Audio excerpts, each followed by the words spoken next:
ఇప్పుడు సోషల్ మీడియాలో సినిమాల దేవుడు దేవుడు అని వినిపిస్తున్న పేరేంటిదో తెలిసింది నాయే. ఆ! గా ఐబొమ్మ రవి గురించే ముచ్చట. మనోడు రాక రాక హైదరాబాద్ వచ్చి పోలీసులకు దొరికిపోయిండు గదా!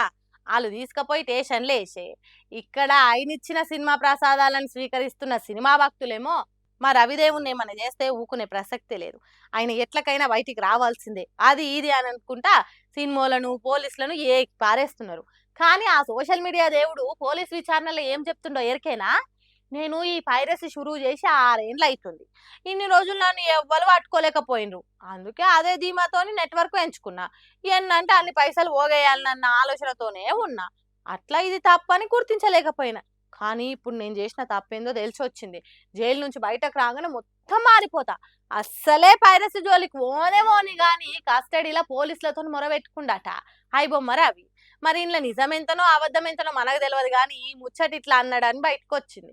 ఇంకో దిక్కు ఈ ముచ్చట చెవుల పడ్డ కొందరు మేధావులు ఏమంటారంటే పోలీసులు ఎంత గట్టిగా కోటింగ్ ఇచ్చిరో మనోడు అంత బతిలాడుతుండు. లేకుంటే తప్పించుకొని బయటపడిందికే ఇట్లా డ్రామాలు ఆడుతుండా ఏంది? అప్పుడే మనిషి ముఖం తెలవనప్పుడు అంత పెద్ద ఛాలెంజ్ ఇస్తున్నోడు ఇప్పుడు ముక్కు ముఖం తెలిసినాక ఇట్లా బయటపడి ఇంకేం చేస్తాడు అని కొందరు అంటారు. చూద్దాం ఇక మనోని కథ ఎటు పోతుందో ఏమవుతుందో ఇక.